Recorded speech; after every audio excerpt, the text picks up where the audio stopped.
অব্যবস্থাপনায় সমালোচিত Latin Bangla super cup. Brazil ও আর্জেন্টিনার প্রতিনিধিত্ব করা দুই ক্লাবের সঙ্গে বাংলাদেশের প্রতিনিধিত্ব করা একটি দলও অংশ নেবে টুর্নামেন্টটিতে, তাই আগ্রহের কোনো কমতি ছিল না দেশের ফুটবল ভক্তদের মাঝে। বাড়তি উন্মাদনা যোগ হয় ব্রাজিলের কাফু ও আর্জেন্টিনার ক্যানিজিয়া আসার ঘোষণায়। কিন্তু বাংলাদেশ আর্জেন্টিনা ম্যাচে সাংবাদিক লাঞ্ছনা ও শর্তভঙ্গের অভিযোগে এএফবি বক্সিং প্রমোশন ইন্টারন্যাশনালের সঙ্গে মাঠ বরাদ্দের সিদ্ধান্ত স্থগিত হয়ে গেছে। ফলে ঢাকার জাতীয় স্টেডিয়ামে অনিশ্চিত হয়ে গেছে ব্রাজিল আর্জেন্টিনার ১১ তারিখের ম্যাচটি। এরই মধ্যে জানা গেল, আশা হচ্ছে না ব্রাজিল ও আর্জেন্টিনার দুই সাবেক তারকা ফুটবলার কাফু ও ক্যানিজিয়া।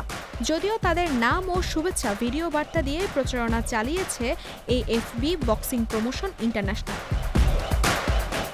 প্রথমে কাফুর আসার কথা থাকলেও পরে আর্জেন্টাইন ভক্তদের দাবির মুখে জানানো হয় যে আসছে ক্যানিজিয়াও, কিন্তু সেই ভিডিও বার্তাগুলো এআই দিয়ে তৈরি বলে সন্দেহ করেছে ভক্তরা। এএফবি বক্সিং প্রমোশন ইন্টারন্যাশনাল লিমিটেডের ব্যবস্থাপনা পরিচালক আসাদুজ্জামান জানিয়েছেন, আর্থিক সংকটের কারণে তাদের আশা অনিশ্চিত হয়ে গেছে।